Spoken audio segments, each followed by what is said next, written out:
In this video, we'll be making tic-tac-toe.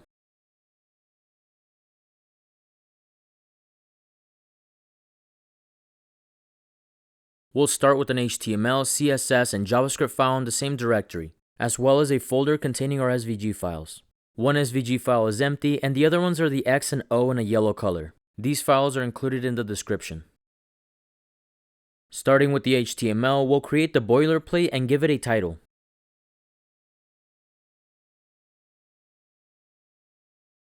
We'll link the CSS and JavaScript files, adding the defer attribute to the JavaScript file so it waits for the HTML before running.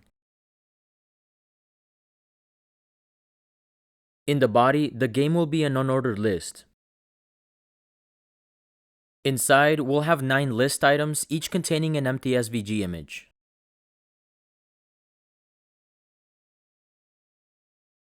When the image is clicked, the makeMove function will be called, passing in the index of the cell.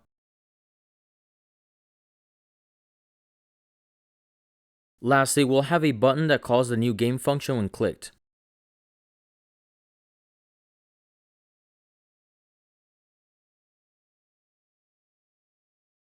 For the CSS, for every element, we'll set the box sizing to border box and remove the default padding and margin.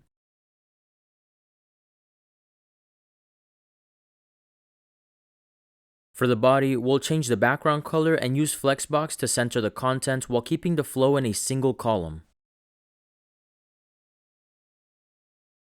We'll add some space between the content and make the body take up the entire screen. The game will be displayed as a grid with 3 evenly sized columns.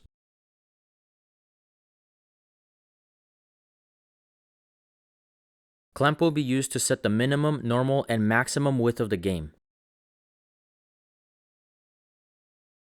We'll also make sure it's a square and set the color and width of the tic-tac-toe lines using the background color and gap. We'll create the lines and center the SVG images in the cells.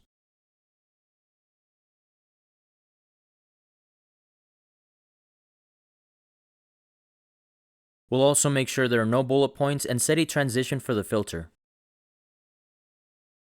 And the filter will be added when the cells contain the dim class.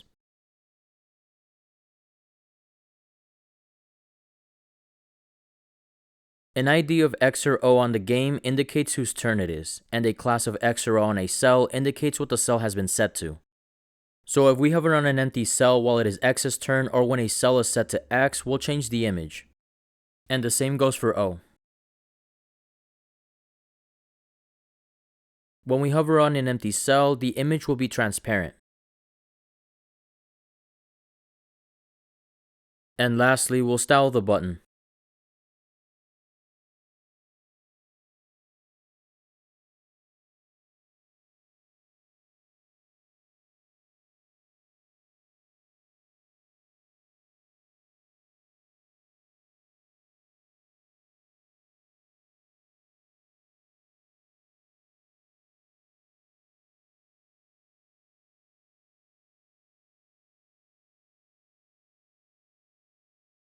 For the JavaScript, we'll start by getting the game element and the list of cells in the game.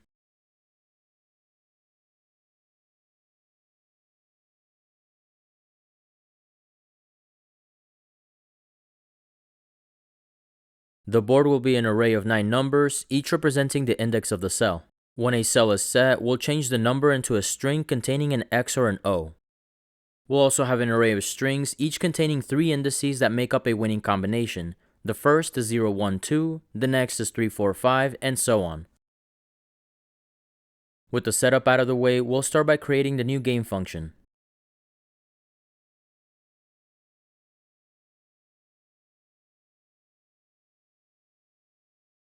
For every cell, we'll remove all of its classes and add the class empty.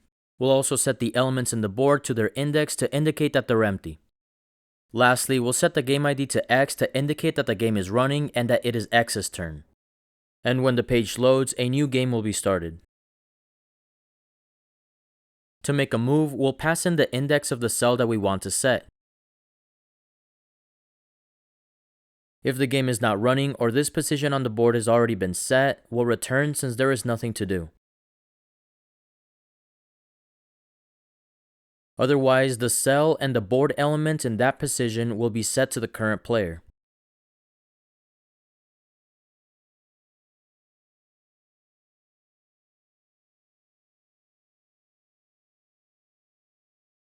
Then, the current player will be updated using a ternary condition. If you need a refresher on ternary operators, I have a short video on it linked in the card above.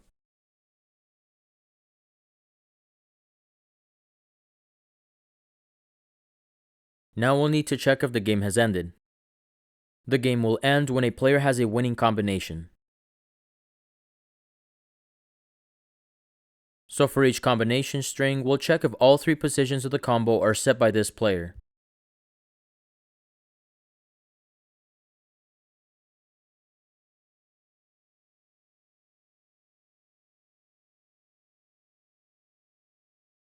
If this is the case, we'll return the combo, otherwise we'll return null.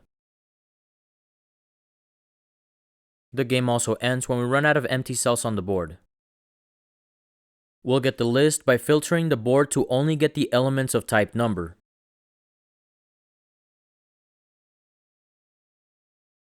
And if there is anything in the list, we'll return it. Otherwise, we'll return null. If you like this style of videos, please consider subscribing to see more game development videos like this. Now let's get back to the video. To know if the game is over, we'll first check if we have a winning combination for the current player. If we find a winning combination, we'll return true.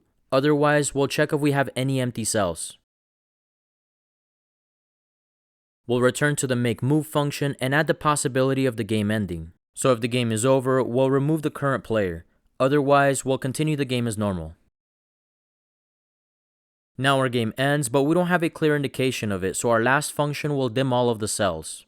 We can, however, specify a list of exceptions which is set to an empty array by default.